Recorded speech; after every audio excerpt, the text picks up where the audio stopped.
Hey guys, welcome back. Tonight we're stepping into one of the most intense, dramatic, and downright fascinating corners of Warhammer 40,000 lore. We're talking about the Black Templars. These aren't your average space marines. They aren't a quiet, rule-following group that sits around polishing their armor and waiting for orders. No, these are warriors on a mission. Knights who've sworn that they will never stop fighting, never stop marching, and never stop crusading across the stars until every last enemy of the Emperor is destroyed. Their story doesn't start in peace, and it doesn't start with order. It begins in a galaxy broken, right after the Horus Heresy, when everything seemed like it could collapse at any second. Picture it, the Emperor, the greatest figure humanity has ever known, lying broken on the Golden Throne, kept alive by machines, no longer able to lead his armies in person. His sons, the Primarchs, those larger-than-life demigod generals who had led entire legions of space marines, were scattered. Some were dead, some had vanished, some had turned traitor and fled into the Eye of Terror. And the ones who were left, they were picking up the pieces of a galaxy in ruins. Imagine the atmosphere then. One part fear, one part exhaustion, one part sheer determination. It was like the end of a world war, but across the stars. People were tired, terrified, and yet forced to keep fighting. In that moment, trust was gone. The Space Marine legions had once been the shining symbol of strength. They had marched with the Emperor to unite humanity, planet by planet, system by system. But now, those same legions had almost torn everything apart. Horus, the Emperor's favorite son, had betrayed him. Half the legions had followed. The Siege of Terra had nearly ended in the destruction of mankind itself. So when the dust settled, people didn't look at Space Marines as just heroes anymore. They looked at them as a risk. Too much power in the hands of one man, or one legion, had almost destroyed everything. Enter Guilliman, Primarch of the Ultramarines. He wasn't just a soldier. He was a thinker, a builder, a man who believed that the only way the Imperium could survive was through order, rules, and structure. Guilliman had a vision, and that vision was the Codex Astartes, a massive tome, part military manual, part political safeguard. His idea was simple. Never again should one legion have the strength to bring the Imperium to its knees. From now on, every legion would be broken up into smaller chapters, no more than 1,000 Space Marines each. Smaller, easier to control, safer.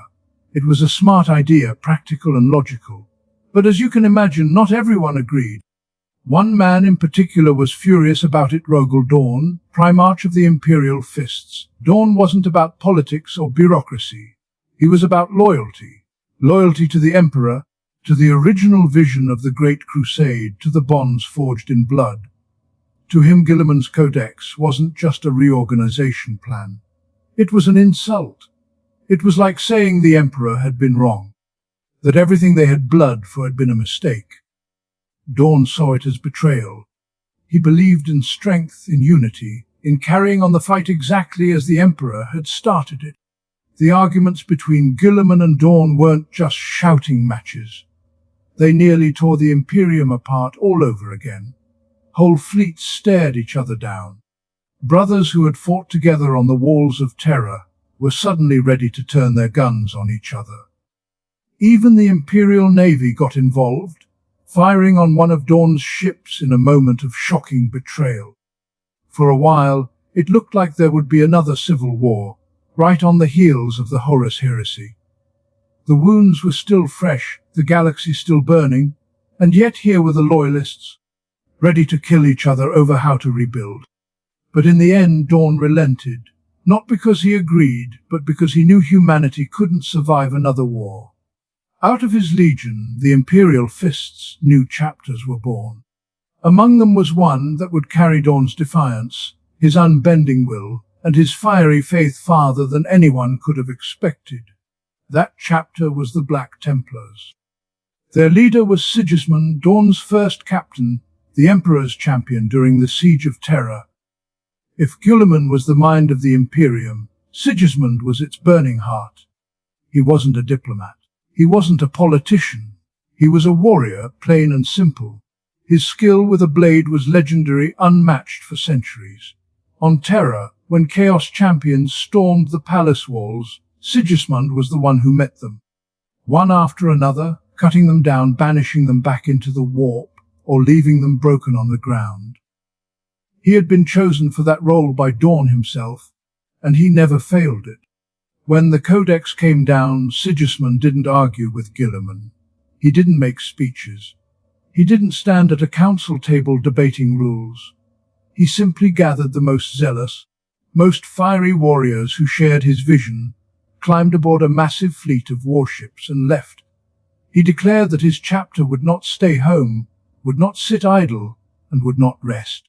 They would carry on the Emperor's great crusade, not for a few decades, not until the Imperium felt safe again, but forever.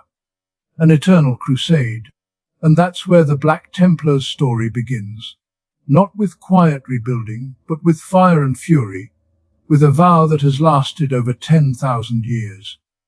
They refused to follow Guilliman's carefully drawn lines. They refused to limit their numbers. They refused to have a single homeworld. Instead, they made the entire galaxy their battlefield. Every star system, every planet, every space lane could be part of their war. This wasn't just a strategy, it was faith.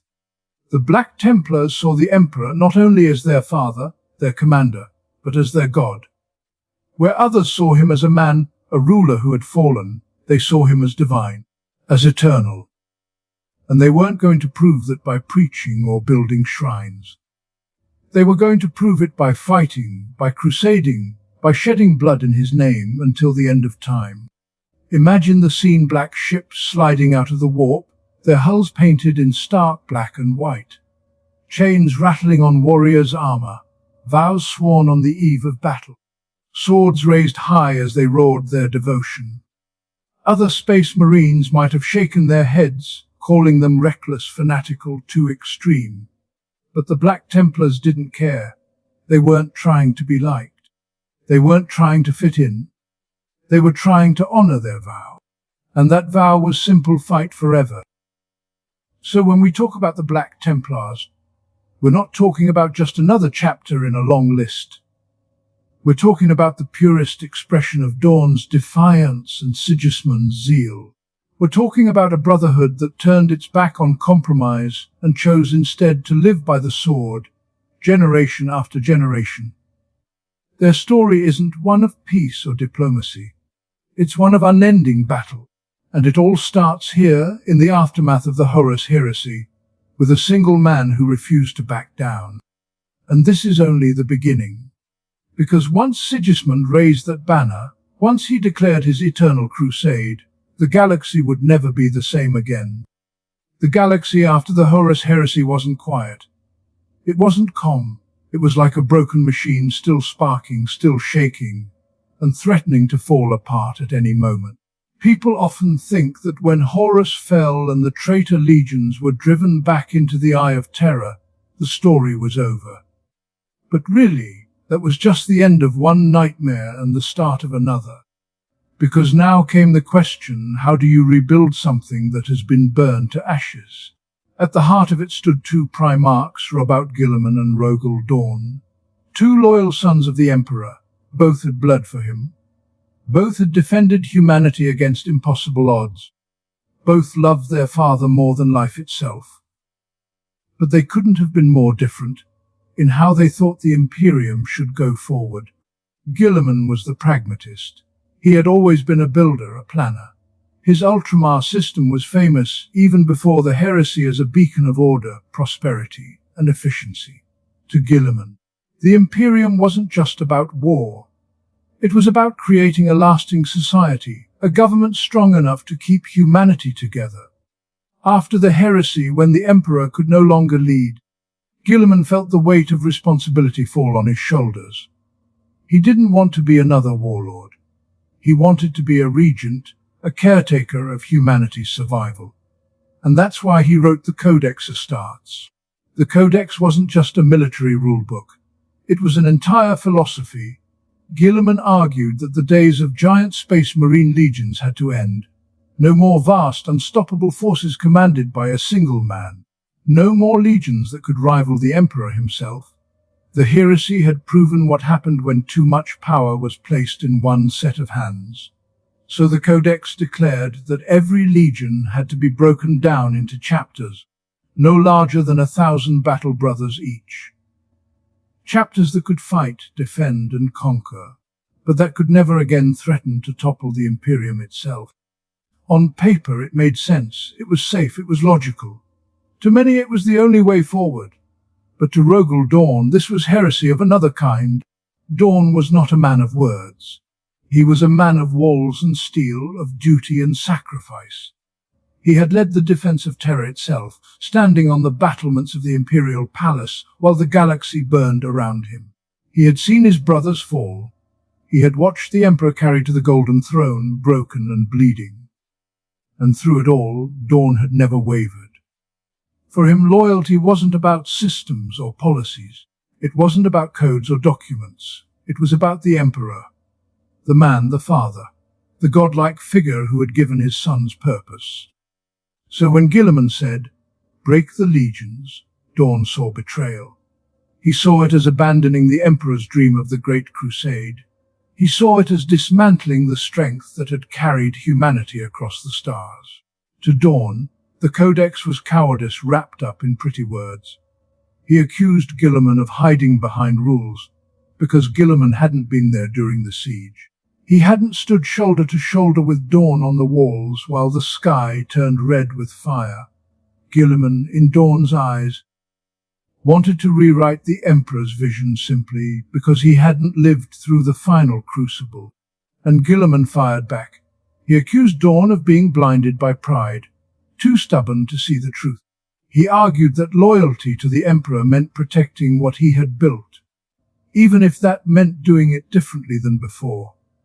To Guilliman, clinging to the old ways wasn't loyalty. It was reckless nostalgia that would doom humanity all over again.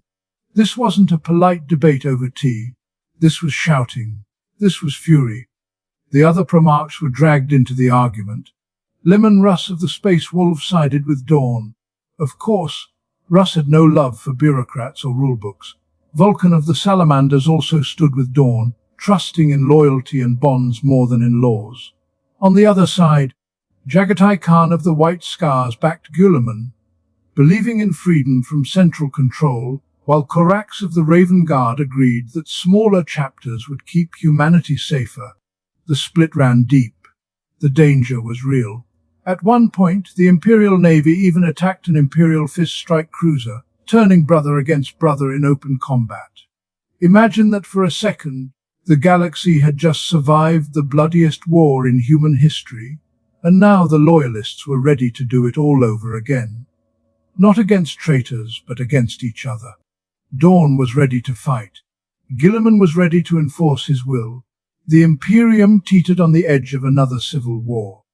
And if that had happened, if the Loyalists had started killing each other, Chaos would have won without lifting another finger.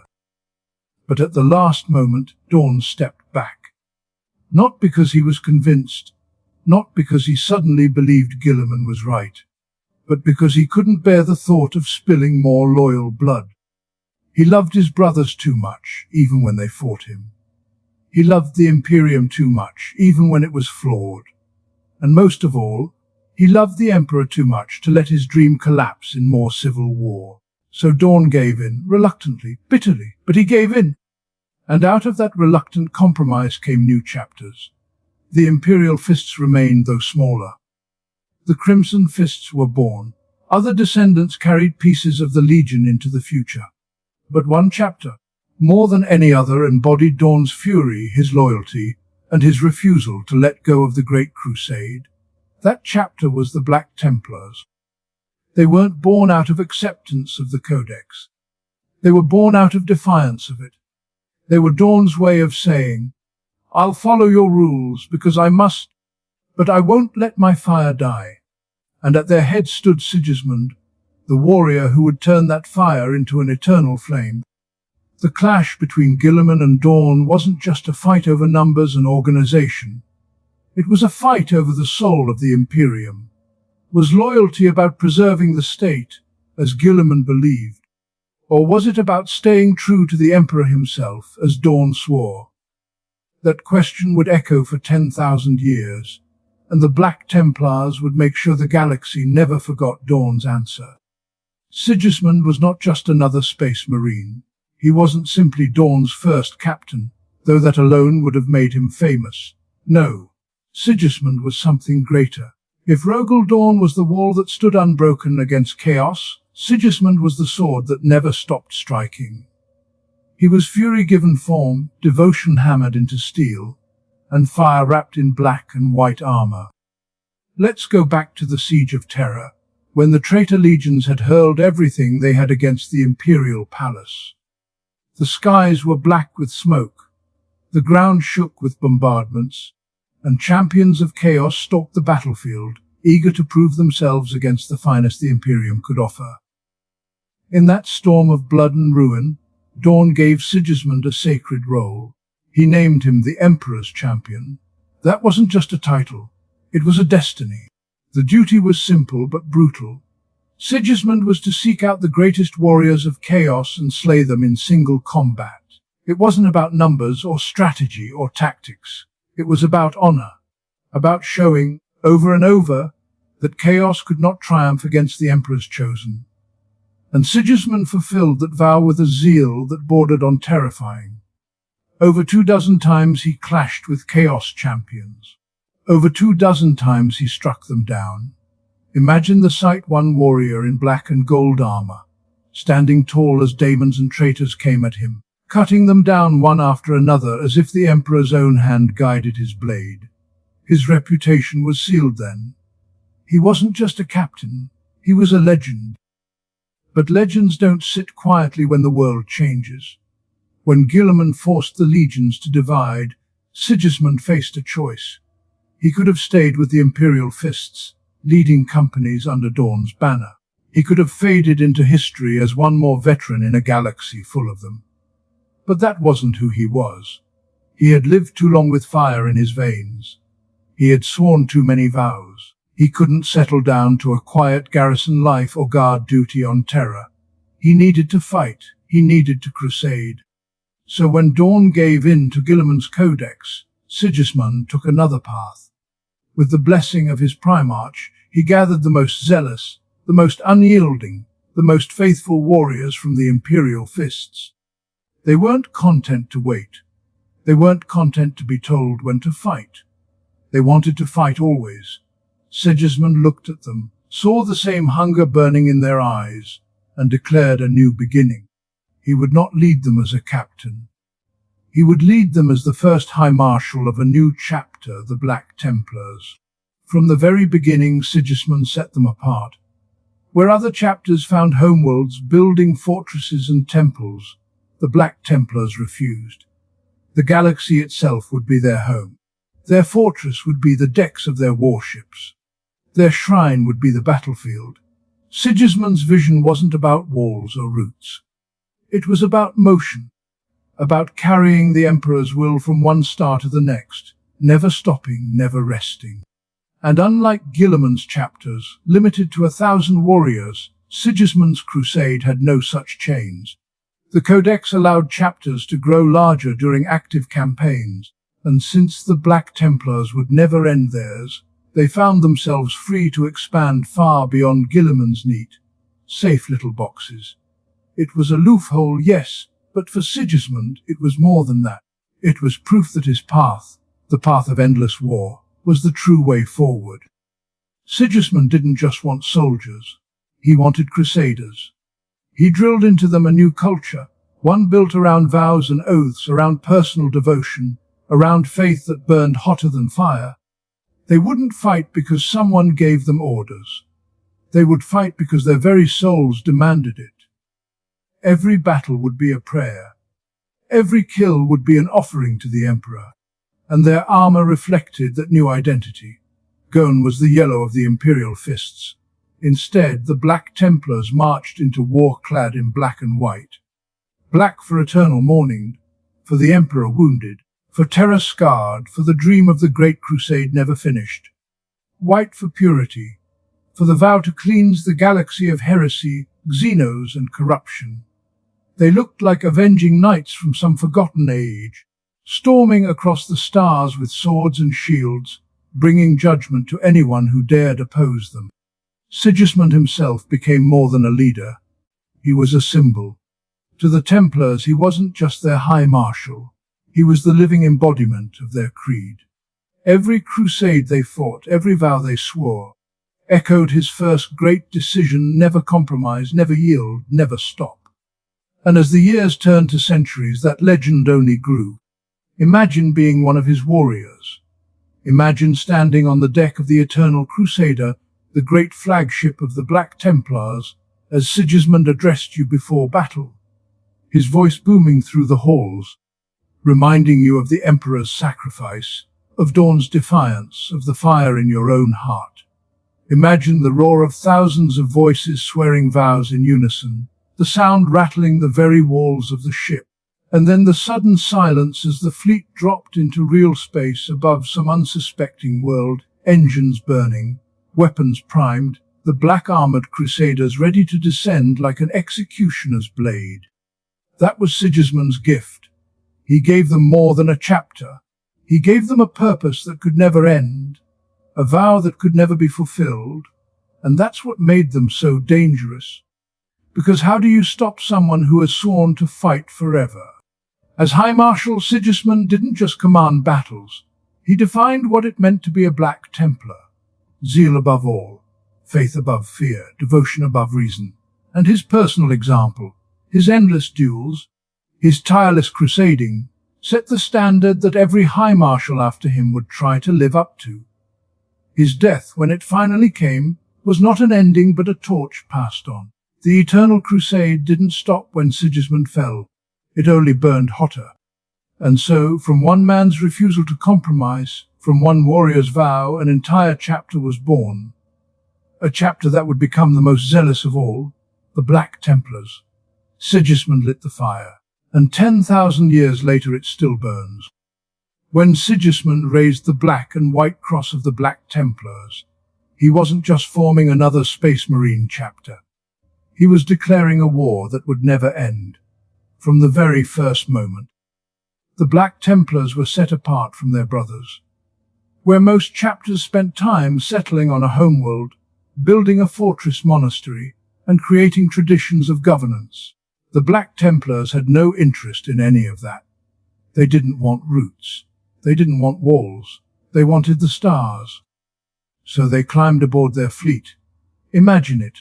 Towering battle barges, cruisers, and strike ships, all painted in stark black and white, forming a storm that moved from system to system. This wasn't a fleet meant to patrol or defend. This was a weapon, a blade of faith that Sigismund intended to plunge into the heart of the galaxy's enemies. He called it the Eternal Crusade, and from the very beginning, it was unlike anything the Imperium had seen before. The idea was simple: never stop. Never rest. Never allow the fire of zeal to go cold. Where other chapters fought campaigns and then returned home, the Black Templars treated every campaign as just one battle in a war that would last forever. When one crusade ended, another began. When one foe was defeated, they turned their gaze to the next. It was momentum given form, a tide of devotion that rolled across the stars without pause. Think about how radical that was in the years after the heresy. Most of the Imperium was still trying to rebuild.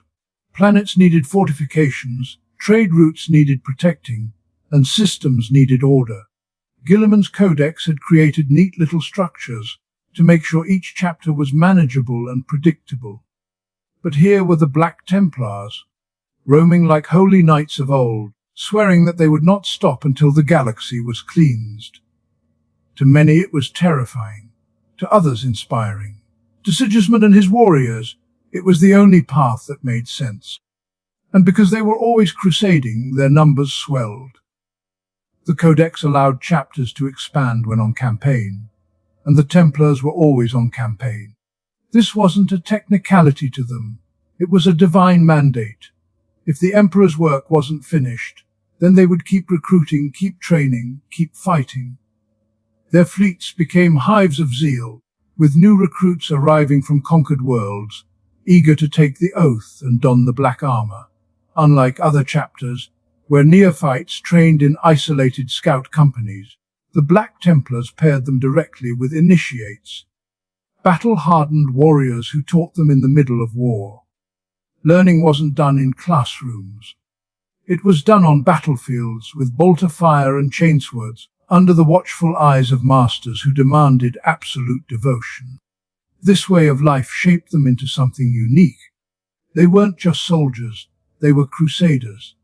Before every battle they gathered to swear vows. They didn't just talk strategy, they prayed, they chanted, they chained weapons to their hands as symbols of unbreakable devotion. For them every fight was sacred. Every enemy was a heretic, a mutant, or a xenos to be cleansed. And every death was a sacrifice offered to the emperor. Picture the first of these crusades. Sigismund himself standing at the head of his warriors, the Eternal Crusader, their flagship, looming like a cathedral of steel in orbit above a rebellious world. Below, the enemies of mankind gather, defiant, thinking they can resist. And then the drop pods fall, bolter fire echoes, swords clash, black-armored warriors storm through city streets or alien strongholds, their voices rising in hymns of war. There is no negotiation, there is no compromise, there is only judgment. Sigismund didn't choose easy targets. He wasn't looking to prove himself against weaklings. From the very start, the Black Templars hurled themselves at the toughest battles they could find. Traitor warbands, alien infestations, planetary rebellions. Each victory carved their name deeper into legend. Each defeat, when it came, only fueled their fury to rise again stronger. To follow Sigismund was to know that your life was not your own. It belonged to the Emperor, and it would be spent in fire and blood, and the galaxy noticed. Other chapters whispered about them. Some admired their zeal, seeing in them a reflection of the old Great Crusade. Others muttered that they were reckless, uncontrolled, dangerous even to the Imperium they claimed to serve. Bureaucrats in Terra worried about their numbers, their independence, their refusal to follow Guilliman's neat Codex rules. But the Black Templars didn't care. They weren't fighting for approval. They were fighting for faith. Sigismund's Eternal Crusade wasn't meant to end in victory. It wasn't meant to stop once humanity was safe, because in his eyes humanity would never be safe. The galaxy was too full of traitors, aliens, and witches. The only way to prove their loyalty was to fight forever. It was a vow that could never be fulfilled, and that was the point. It kept the fire burning. It meant no Black Templar could ever grow complacent, ever grow soft, ever forget why he had taken the oath. As the centuries rolled forward, the Eternal Crusade became more than just a campaign. It became an identity. Black Templars weren't defined by a homeworld, by a fortress, or by neat records kept in imperial archives. They were defined by their endless war, their chapter keeps. Fortresses built on worlds they conquered were not permanent homes but staging grounds, waypoints for fleets that never stopped moving. They would build a keep, use it for generations, then leave it behind when the crusade carried them onward. If others moved in, the Templars would return centuries later, purge the intruders, and reclaim what was always theirs. It was a cycle as relentless as the crusade itself. This wandering, this restless hunger for battle became their soul. When people spoke of the Black Templars, they didn't talk about politics or strategy. They spoke of black ships that appeared suddenly in orbit, of warriors who fell from the skies like avenging angels, of vows shouted over the roar of bolters, of chains wrapped around weapons, of faith so strong it seemed madness. They were both feared and revered, outlaws and saviors, unpredictable yet unstoppable. And at the heart of it all was Sigismund, the first High Marshal. His vision, his fury, his refusal to bend, that was the seed from which everything else grew. The Eternal Crusade wasn't just his strategy. It was his soul poured into an entire chapter. And even as he aged, even as the centuries wore on, he never stopped leading from the front. His warriors saw in him not just a commander, but a living example of what it meant to be a Black Templar: never rest, never falter, never compromise. So when we talk about the Eternal Crusade, we're not talking about a single war. We're talking about a vow made 10,000 years ago that has never been broken. We're talking about a chapter that refuses to end. And it all began with Sigismund stepping into the void with a fleet at his back and fire in his heart, declaring to the galaxy, "We will never stop." The Black Templars aren't just warriors, they're believers. And that's what makes them so different, even among the Space Marines. See, most chapters honor the Emperor as their father, their genetic sire, the greatest of men. They revere him, they obey him, they dedicate their victories to him. But the Black Templars go further. To them, the Emperor isn't just a man. He is God, the one true God of mankind. That belief alone sets them apart, because the Adeptus Astartes, as a whole, aren't supposed to worship the Emperor as divine. Guilliman's Codex and much of imperial dogma among the Space Marines was built around discipline and loyalty, not religion. But Sigismund and his crusaders saw it differently. For them, it wasn't enough to respect the Emperor. They needed to worship him. They needed to give every breath, every battle, every drop of blood as an offering to his divinity. And they structured their entire way of life around that faith.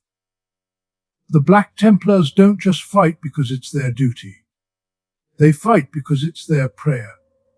Every swing of the sword, every shot of the bolter, every vow shouted into the void is a hymn to their God Emperor. Where others might march into battle with tactics and precision foremost in their minds, the Black Templars march in with the fire of zeal, with a certainty that the Emperor's hand is guiding their every strike. But faith has sharp edges and there's cuts deep. Take Psychers, for example.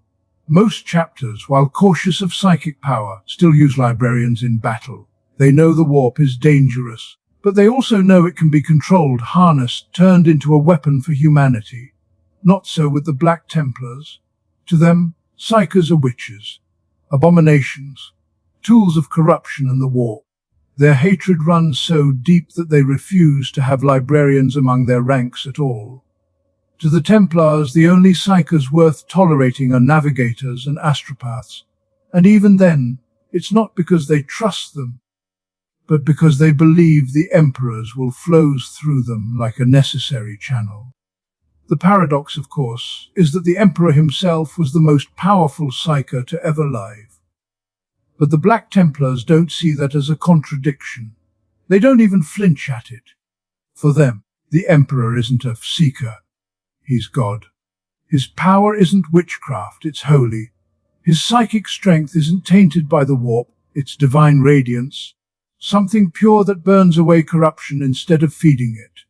That's how deep their faith runs. They've built a theology that explains away every inconsistency, every paradox. And the deeper you look, the more unshakable it seems. Their zeal isn't just about belief. It's about action. Before every battle, the Black Templars gather to swear vows, sacred promises that guide how they will fight, how they will live, and how they will die. These aren't symbolic gestures.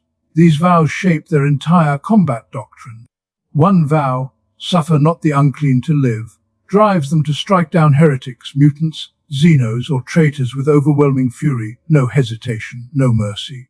Another, uphold the honor of the Emperor, leads them to charge straight into enemy fire, refusing to take cover, believing that faith alone will shield them where others would fall.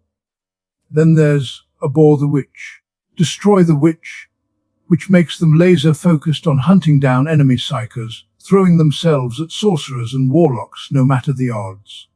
And finally, accept any challenge, no matter the odds. A vow that means if they see an enemy, no matter how strong, no matter how many, they will meet them head-on in combat. To them, there's no honor in holding back. Every challenge is a chance to prove their devotion. Imagine what that looks like on the battlefield. Picture the moment before an assault, with the Templars kneeling in prayer, their chaplains leading them in chants, their voices echoing through the cold metal halls of their ships. Weapons are chained to hands, not just for practicality, but as a symbol this weapon will not be dropped until victory is won. And when the signal comes, they surge forward like a tidal wave, their vows ringing in their ears, their faith making them unstoppable. This faith, this fanaticism, is both their greatest strength and their most dangerous flaw. To allies, they can seem reckless. Other commanders see them charge into battles where the odds are hopeless, refusing to retreat, refusing to rethink. But to the Black Templars, that's the point. Faith means you don't hedge your bets. Faith means you trust the Emperor to guide your hand, no matter how grim the fight looks. And make no mistake, this isn't just for show. Their faith has carried them through battles that should have been unwinnable. Their fury has broken enemies that thought themselves unbreakable. And their zeal has inspired ordinary humans, the guardsmen, the civilians, the desperate defenders on a crumbling world, to rise up and fight alongside them. When the Black Templars arrive, they don't just bring bolters and chainswords. They bring conviction, and conviction in the grim darkness of the 41st millennium can be as powerful as any weapon. But that conviction also makes them hard to predict, even harder to control. To the bureaucrats of Terra, the Black Templars are a problem. They're too big, too independent, too fanatical. To other space marines, they're brothers, yes, but also dangerous zealots whose flames burn so hot they might scorch everything around them. Yet for 10,000 years they've survived and thrived on that razor's edge, because their loyalty to the Emperor has never wavered. And that's the heart of it. For the Black Templars, it isn't enough to fight for humanity. It isn't enough to defend the Imperium. They fight for the Emperor, as God, as Father, as the divine light in the darkness.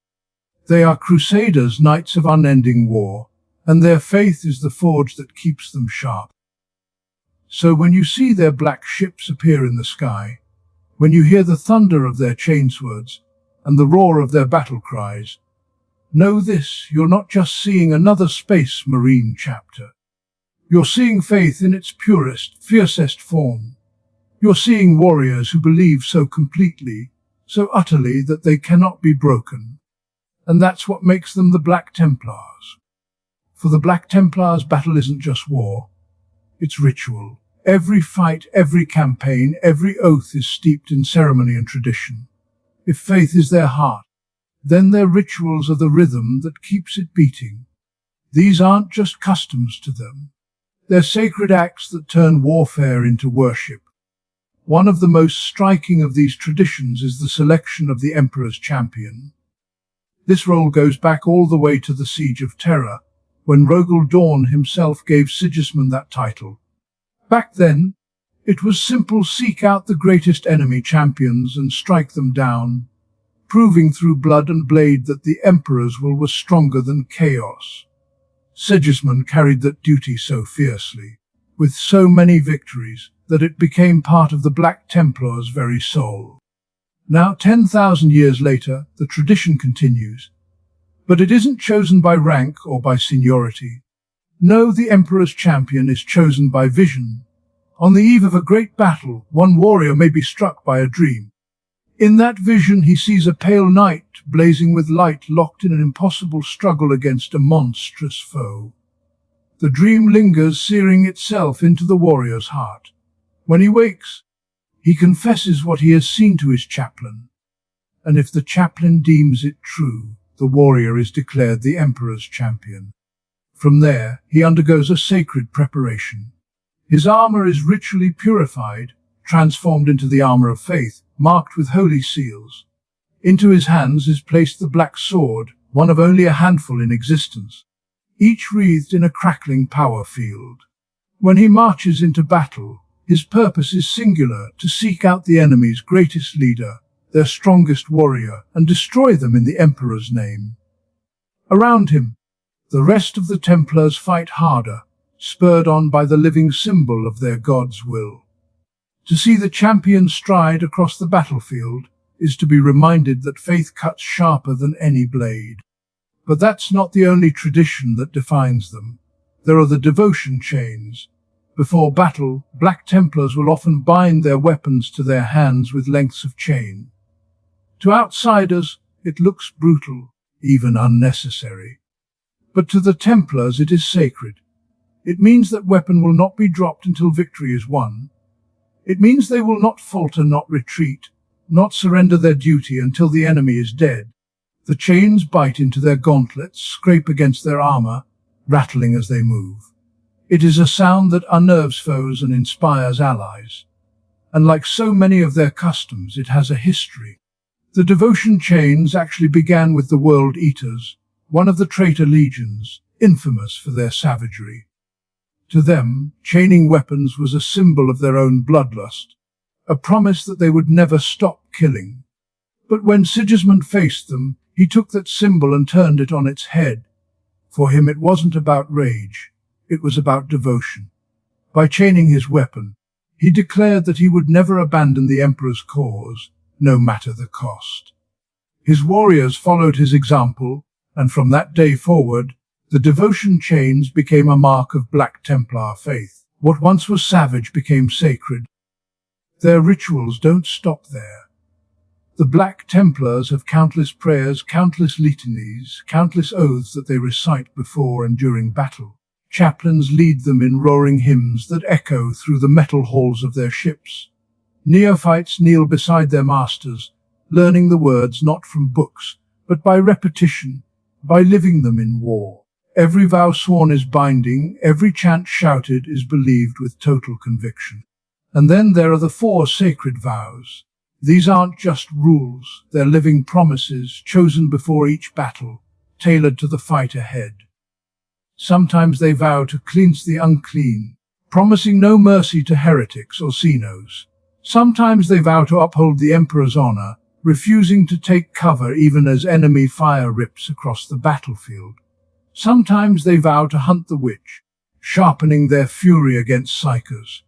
And sometimes they vow to accept every challenge, no matter the odds, charging into duels that would make any other commander hesitate. These vows are more than words. They shape the battle itself. When Templars fight under a vow, you can feel it in the way they move, the way they roar their faith, the way they seem unstoppable. All of this, the champion, the chains, the vows, creates a culture where battle and belief are indistinguishable. To the Black Templars, there is no difference between prayer and swordplay. Their rituals remind them who they are: warriors of faith, knights of the Emperor, eternal crusaders who will not rest until his enemies are ash beneath their boots. And what's remarkable is how consistent these traditions have been. 10,000 years is a long time. Empires rise and fall in less. Doctrines shift, customs fade, and even other Space Marine chapters evolve and change. But the Black Templars, they remain. Their rituals are as strong now as they were under Sigismund. Every generation of Templars takes them up, carries them forward, and burns with the same fire. That is why they are feared. That is why they are admired. That is why they endure. So when you see a Black Templar stride onto the battlefield, weapon chained to his hand, voice raised in a vow, standing beside a champion whose sword hums with holy power, know that you're not just looking at soldiers, you're looking at tradition alive. You're looking at faith made flesh. You're looking at rituals that have turned war into worship for 10,000 years. The Eternal Crusade wasn't just a declaration, it was action. From the moment Sigismund raised his banner, the Black Templars poured into the stars, hurling themselves at the enemies of mankind with a ferocity that stunned even their allies. These early battles defined them. They weren't about easy victories. They weren't about consolidation or defense. They were about proving to the galaxy and to themselves that their vow meant something, that they were different, that they would fight until the very end. Their first great campaigns came during what the Imperium called the Scouring. This was the counterattack after the Horus Heresy, when loyalist forces swept across the galaxy to drive the traitor legions back into the Eye of Terror. For centuries the battles raged, one world after another purged of the filth that had sided with chaos. And at the forefront of this vengeance rode Sigismund and his crusaders. To imagine these campaigns, picture fleets burning across the void, dropping into system after system, unleashing fire and fury on every stronghold of the traitors. The Black Templars didn't just fight, they hunted. They sought out remnants of the traitor legions, chasing them across space, cornering them, and cutting them down. Where others might have fortified positions or rebuilt what was lost, the Templars pressed forward, tireless and relentless. For them, rebuilding wasn't the mission, vengeance was. And at the center of this storm was Sigismund. Age did not dull him. Time did not soften him. Even after decades of constant war, he strode into battle with the same fire he'd carried at the Siege of Terra. His warriors looked to him not just as a commander, but as a symbol. Every duel he fought, every enemy he cut down, reminded them why they had taken the vow. But as the centuries wore on, another figure rose from the shadows of chaos: Abaddon. Once the first captain of the sons of Horus, now the chosen heir of the War Master. Abaddon was a warrior of terrifying strength. He carried the talon of Horus, a weapon that had slain primarchs and nearly ended the emperor himself. With the traitor legions shattered but not destroyed, Abaddon sought to unite them under his rule.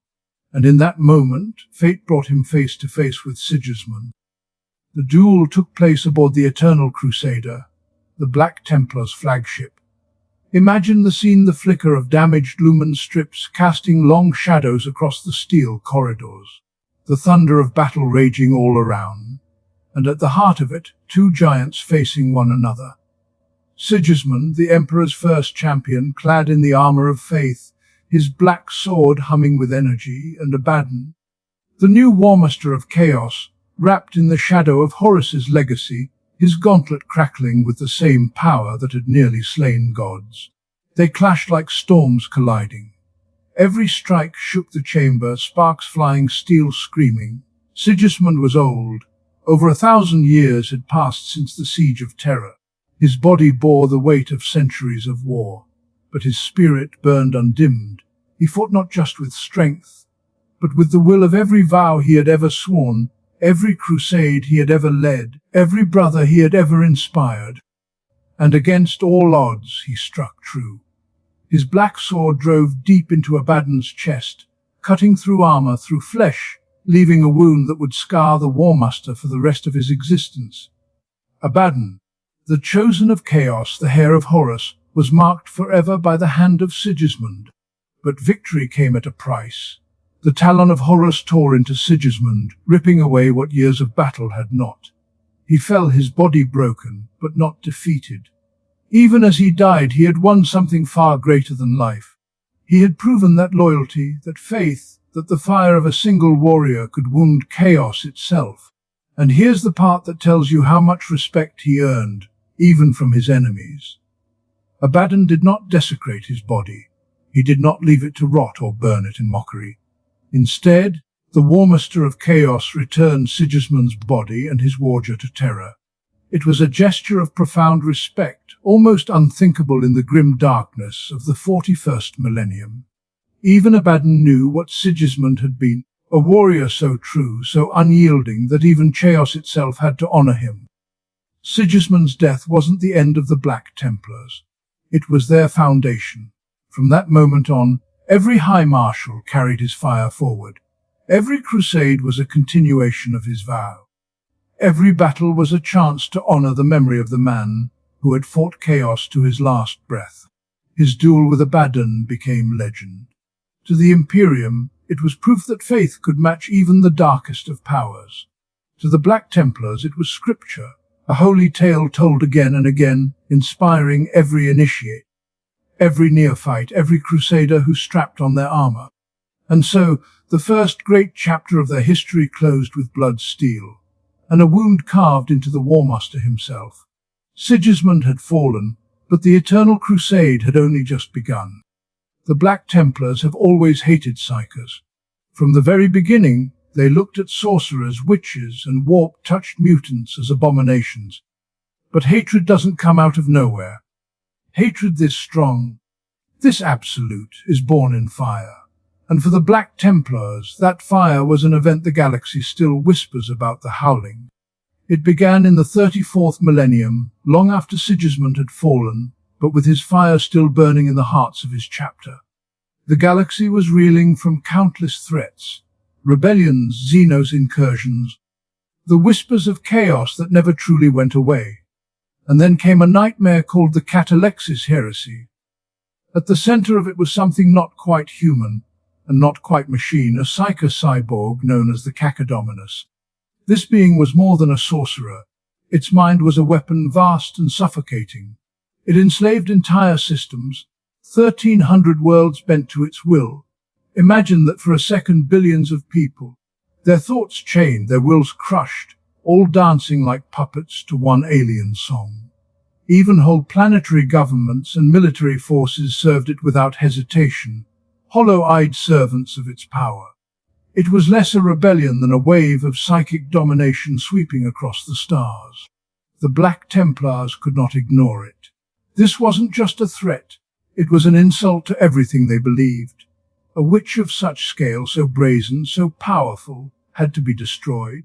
They hurled themselves into the Catalexis War with the same ferocity that had defined them since their founding.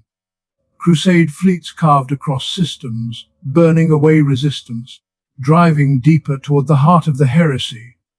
For years they fought, hammering down every puppet and slave soldier the Cacodominus sent against them. At last they reached it. The confrontation was brutal, desperate, and holy in their eyes. Chainswords roared, bolters thundered, oaths were shouted across battlefields as they cut through the corrupted defenders. When they finally struck down the Cacodominus, it was a victory worthy of song. The Black Templars had destroyed one of the most vile psychers the Imperium had ever known. But their triumph came with a price so catastrophic it would haunt them forever. At the moment of its death, the Cacodominus unleashed a psychic scream. Not just a sound, not just a cry, but a blast through the warp itself. A shockwave of raw psychic agony that tore across the galaxy. It was called the Howling, and it killed minds by the billions. Astropaths, the fragile souls who served as humanity's lifeline for communication across the stars, were obliterated where they sat. 1 billion voices snuffed out in an instant. Picture the silence that followed. Ships cut adrift in the void, colonies suddenly alone, planets left without orders or contact. The Astronomicon itself, the psychic beacon that guides Imperial ships through the warp, flickered and faltered. Whole sectors of space went dark. Millions of vessels, suddenly blind, lost themselves in the warp currents, stranded or destroyed. Civilizations that had been connected for centuries found themselves cut off, sliding into chaos and barbarism. The Black Templars had slain a monster, but in doing so they had cracked the galaxy itself. For them, the lesson was clear, brutal, and eternal psychers were too dangerous to live. Even in victory, even when struck down, a witch could destroy worlds. The cost was too high. The risk was too great. Their hatred, already strong, became absolute. From that day onward, it was no longer simply preference or philosophy. It was necessity. Psychers were poison, and the Black Templars would dedicate themselves to eradicating them wherever they could be found. And yet, here's the tragedy: the Templars themselves never doubted their righteousness. They didn't look back at the Howling as a mistake. They looked back on it as proof. Proof that their path was right. Proof that psychers couldn't be trusted.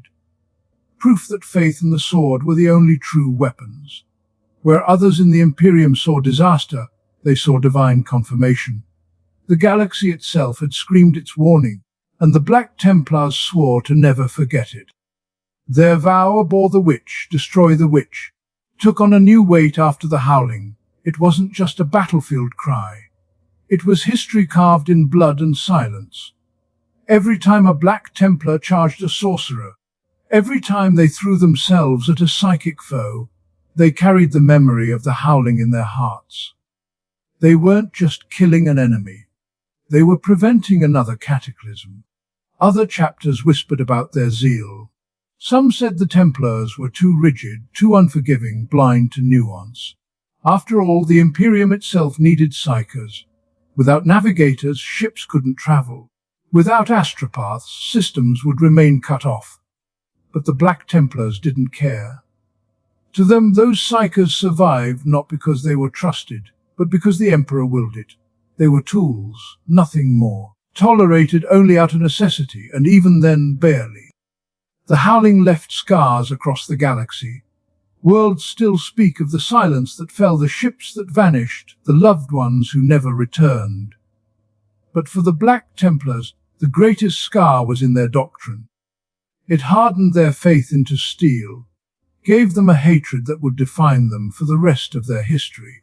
So if you've ever wondered why the Black Templars spit the word witch with such venom, why they throw themselves into hopeless charges against psychers, why they chain their hatred into vows and burn with such fury, it's because once long ago they killed a psyker so powerful that the galaxy itself howled in its death. And they swore never to let that happen again. The Black Templars were never a chapter that fought one great war and then faded into routine. Their very nature forbade it. From the moment Sigismund declared the Eternal Crusade, they became a storm rolling endlessly across the galaxy. And as the centuries turned to millennia, that storm left a trail of fire, blood, and legend in its wake. Every age of the Imperium has its crisis. Wars flare up like brush fires, rebellions threaten stability, alien empires rise and fall. Most Space Marine chapters respond when called, defending when needed, striking when ordered. But the Black Templars, they were already in motion, already crusading. It wasn't a matter of being summoned. It was a matter of where their path of holy war happened to intersect with history. And when it did, the galaxy never forgot. One of the earliest and most infamous moments came in the 36th millennium, during the Wars of Apostasy. At that time, the Imperium wasn't threatened by aliens or heretics beyond its borders, but by rot at its core. A High Lord named Goj Vandire had twisted the ecclesiarchy and the administratum into tools of his own power, ruling like a tyrant, backed by his fanatical brides of the Emperor. It was a time of corruption and bloodshed, where loyalty to the Emperor's ideals was drowned beneath the lust for control. The Black Templars might have ignored politics. After all, they didn't swear oaths to Terra's bureaucrats. Their vow was to the Emperor himself. But Vandire went too far. His agents targeted the Templars' chapter keeps, the scattered bastions they had built across the Segmentum Solar. Entire keeps were obliterated by orbital fire, burned away in a purge ordered by Vandire's regime. To the Templars, this wasn't just an attack, it was blasphemy. Their keeps were shrines as much as fortresses, monuments to the Emperor's glory.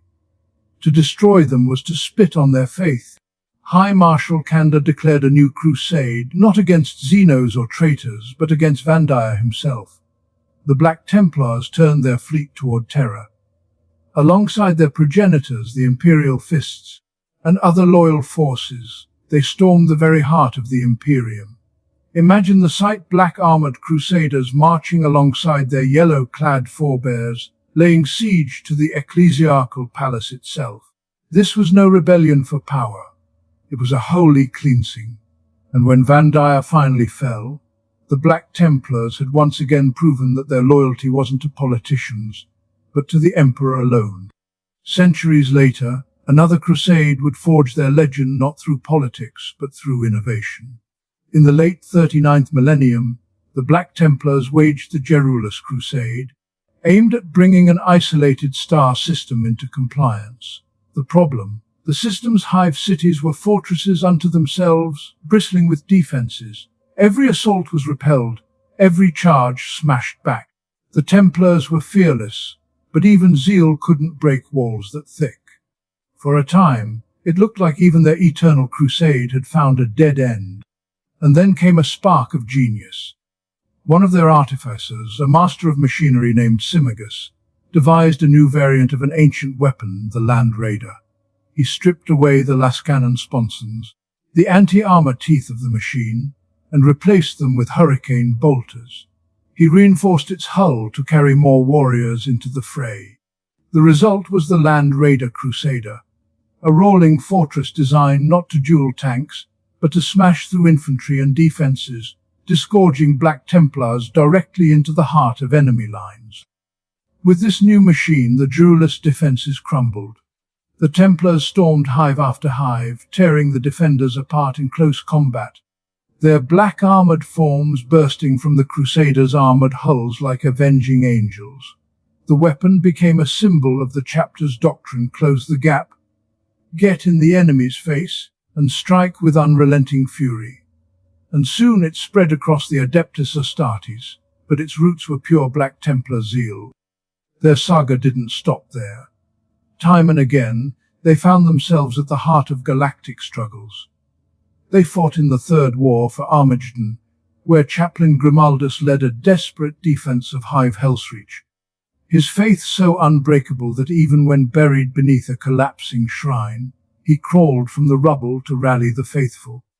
They fought the Necrons, where High Marshal Helbrecht faced Imotekh the Stormlord in a duel so fierce it left him maimed, his hand severed but his spirit unbroken. They swore vengeance on Gazakul Thraka, the Orc warlord whose endless WH threatened the Imperium itself, vowing never to rest until his head was taken. Each of these crusades became another thread in their tapestry, another verse in their endless hymn of war. Unlike other chapters, the Black Templars never sat idle between campaigns. For them, there was always another crusade, always another foe, always another chance to prove their devotion. Their history isn't a series of battles separated by peace. It's one long, unbroken chain of war stretching across 10,000 years. And the remarkable thing, they thrived on it. Where other chapters risked exhaustion, the Black Templars found renewal. Each crusade was fuel for the next, each vow another spark to keep the fire burning. The Eternal Crusade was not a burden to them. It was their purpose. Without it they would wither. With it they became unstoppable. So when you look at the long, bloody scroll of Imperial history, you'll see their name again and again. Not on the sidelines, not in the margins, but at the forefront, crashing into enemies, toppling tyrants, and carving their mark into the galaxy. Across the millennia, the Black Templars have remained what Sigismund made them: the sword that never rests, the flame that never dies. If you want to understand the heart of the Black Templars, you don't need to look at 1,000 crusades. You just need to look at Armageddon. The Third War for Armageddon was one of the most brutal conflicts the Imperium ever faced.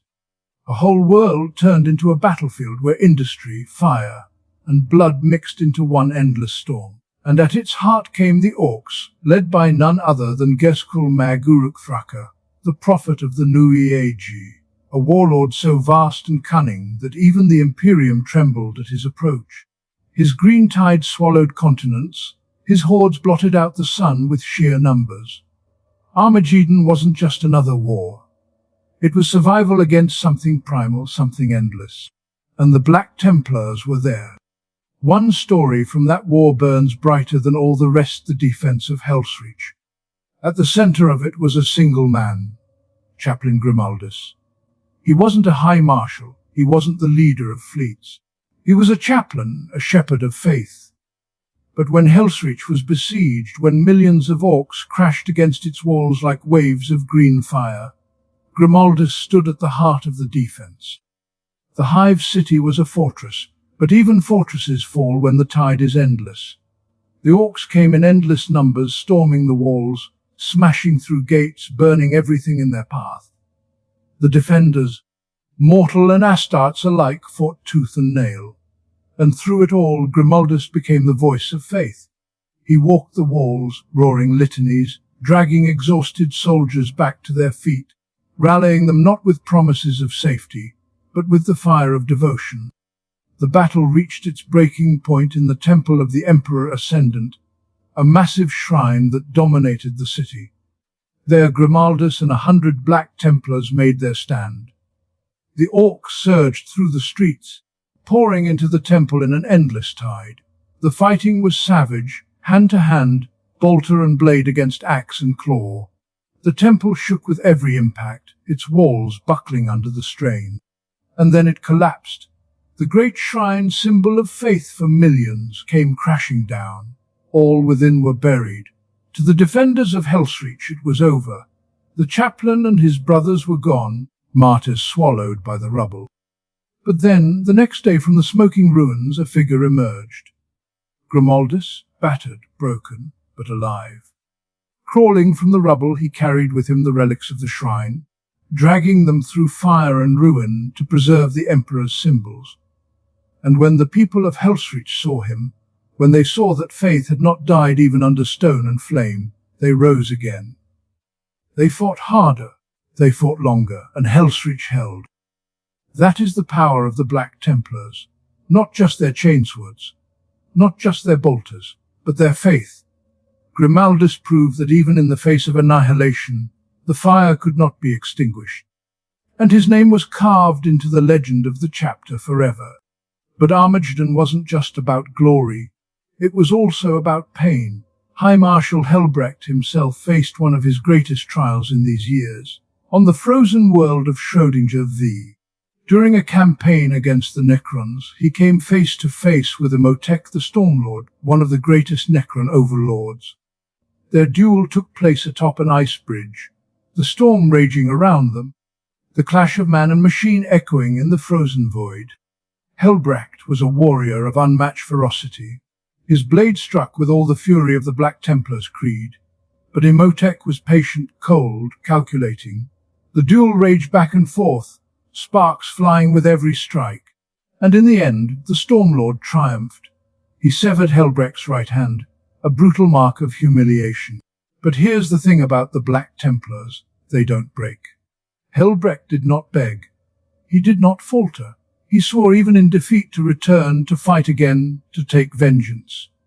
That loss, that maiming, didn't cripple him. It hardened him. From that day on, he carried not just his sword, but the memory of that duel, fueling his fury with every campaign. And it was in the fires of Armageddon, alongside Commissar Yarrick, the man who had defied Ghezghul before, that Helbrecht found his next vow. Together, they swore that Ghezghul would not be allowed to ravage the galaxy unchecked. They would hunt him, chase him, bring him down no matter how long it took. It was a vow perfectly suited to the Templars' endless, eternal, unrelenting. Armageddon showed the Black Templars at their very core. In Grimaldus we see their faith that will not die, even under rubble and flame. In Helbrecht we see their refusal to yield, even when maimed and humiliated. In both we see the Eternal Crusade alive and burning, and beyond Armageddon their story only grew. Every loss was fuel, every vow was another chain binding them to their cause. Where others saw failure, they saw opportunity to burn hotter. Where others saw peace, they saw only the pause between battles. Their enemies might win duels, topple shrines, even bury them alive, but the Black Templars always rose again. That's why their saga doesn't stop with Sigismund. It doesn't stop with Armageddon. It doesn't stop at all. Because for the Black Templars, every war is just another verse in an endless hymn. And as long as the galaxy is full of enemies, that hymn will keep echoing. That's the expanded Part 10 narration, comfortably over 10,000 characters, covering Grimaldus at Helsreach and Helbrecht's duel with Imotekh. Most chapters of Space Marines are defined by their home. Ultramarines of Macrage, Blood Angels of Bile, Space Wolves of Fenris. These worlds are not just fortresses. They are symbols, anchors for their culture. Places where traditions are built and new generations are raised. But the Black Templars, they have no such anchor. No world, no fortress, monastery, no planet to call their own. Their home is their fleet. From the very beginning, Sigismund made the decision the Black Templars would not settle. To settle would mean stagnation. To build walls would mean waiting, and waiting was death to their creed. So instead, they turned their warships into cathedrals of steel, their battle barges into temples, their strike cruisers into moving bastions. Every ship in their fleet carries not just weapons and warriors, but shrines, reliquaries, and chambers where vows are sworn. When you step aboard a Black Templar vessel, you're not walking into a machine of war. You're stepping into a holy place. And their fleets aren't small. The Eternal Crusader, their flagship, is a legend in itself, massive, ancient, towering like a city in the void, its decks echoing with hymns, its halls lined with banners from 10,000 battles. Around it sail countless cruisers, destroyers, and escort ships, each carrying crusader companies, each a floating monastery and battlefield rolled into one. Together they are less a fleet and more a storm, drifting from warzone to warzone, never still, never anchored. But the lack of a homeworld doesn't mean they leave nothing behind. Wherever the Templars conquer or reclaim in the Emperor's name, they build chapter keeps. Fortresses planted like seeds. These keeps serve as recruitment centers, rally points and symbols of their passage. Some are used for centuries before being abandoned as the crusade moves on. Others are revisited generations later, reclaimed from whatever squatters dared to occupy them. To those who stumble into a deserted keep, it might seem like an empty relic. But to the Black Templars, it is always theirs, waiting for the day they return to cleanse it again. And then there's the matter of numbers. Guilliman's Codex was very clear: a chapter of Astartes must never exceed 1,000 warriors. It was a safeguard, a rule carved in blood after the heresy. But the Black Templars, they found a way around it. The Codex makes one allowance. A chapter on crusade may expand beyond its usual numbers, raising warriors as needed for the campaign at hand. For most chapters, this is a temporary measure. A crusade ends, and numbers return to the Codex's limit. But the Black Templars' crusade never ends, it is eternal. Which means, by the letter of the law, their expansion never has to stop, and so it hasn't. For millennia, the Black Templars have recruited, trained, and armed far more than 1,000 warriors. Some whispers claim they number in the thousands, perhaps 5,000 or 6,000 at times, rivaling the size of the old legions themselves. Officially, no one knows. The administratum has tried to count them. The Inquisition has raised questions. But the truth is slippery, hidden in the endless dispersal of their crusades. One fleet may have 500 warriors, another 1,000, another 2,000.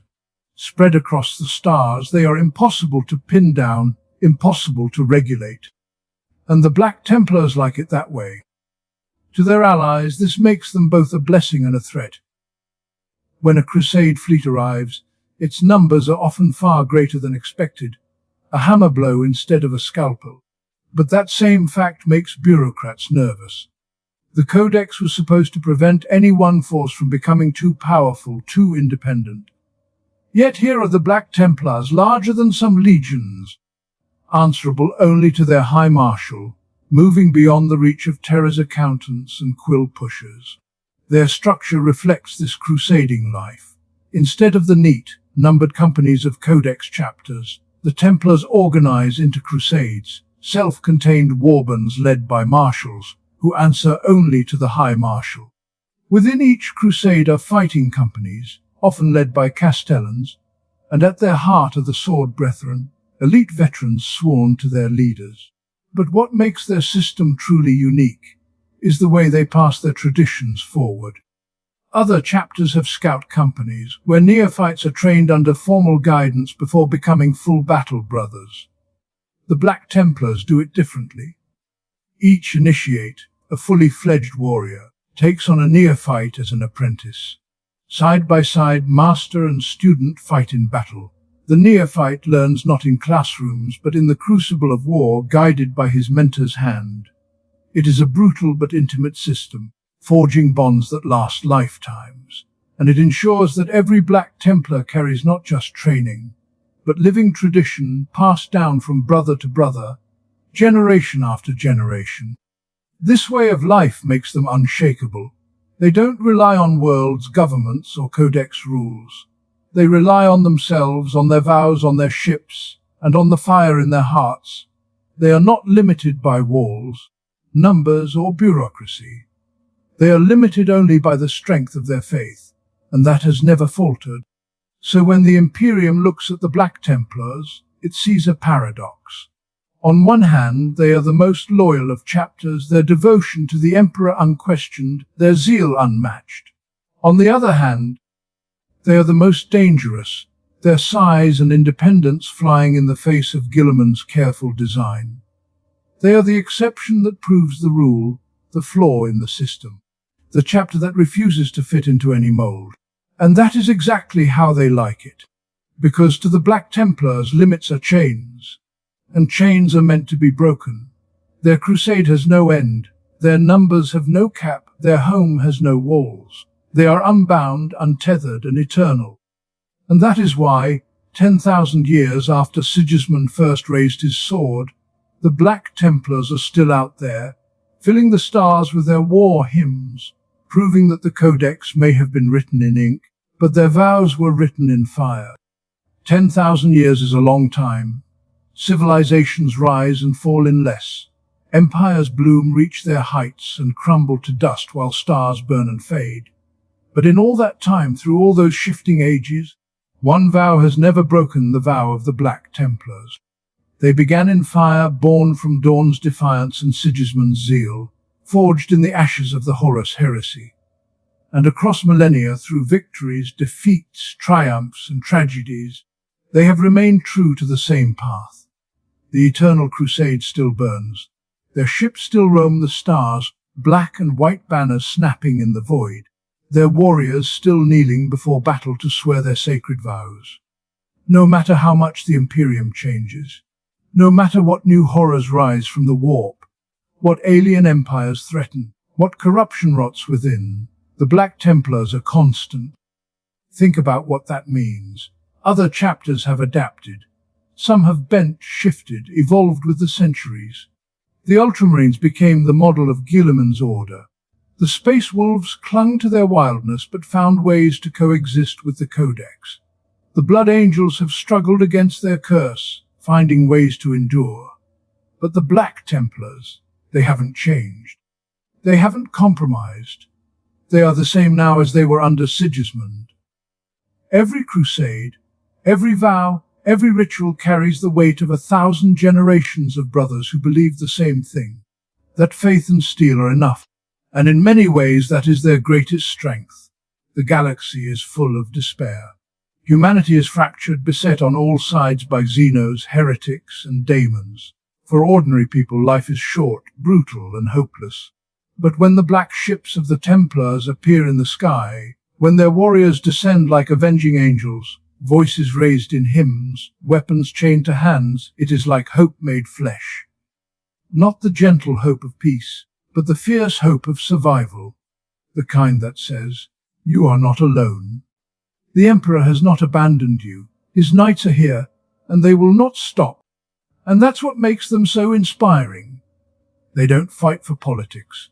They don't fight for bureaucrats. They don't fight for themselves. They fight for the Emperor, as God, as Father, as the eternal light in the darkness. Every bolt shell, every sword stroke, every oath is an act of worship. To the Imperium's rulers, that faith is inconvenient, unruly, sometimes even threatening. But to the people who see the Templars arrive, it is everything. Even their enemies recognize it. Abaddon himself bore the scar of Sigismund's final blow for 10,000 years. Nicron overlords, Orc warbosses, Chaos champions, all have faced the fury of the Templars and known what it means to fight warriors who cannot be broken. Because that's the truth of it, you can't break someone who has already given everything away. The Templars don't fight for themselves. They fight for something greater, something eternal. And that makes them unstoppable. Of course, their zeal comes with dangers. Their size makes them a threat to Guilliman's order. Their independence makes bureaucrats nervous. Their hatred of psychers makes alliances fragile. They are, in many ways, a contradiction, the most loyal yet the most rebellious, the most devoted yet the most uncontrollable. But maybe that's the point. Maybe the Black Templars exist to remind the Imperium of what it was meant to be. Not orderly, not safe, not bureaucratic, but a crusade. A great unending crusade across the stars, led not by rules but by fire. And so the Eternal Crusade continues. Somewhere out there in the dark void between stars, the Eternal Crusader still sails, its banners glowing with purity seals, its decks echoing with hymns. Somewhere out there, a new emperor's champion kneels in prayer, waiting for the vision that will set him apart. Somewhere out there, a neophyte chains his weapon to his hand for the first time, swearing he will not release it until victory is won. And somewhere out there another crusade begins, as it always has, as it always will.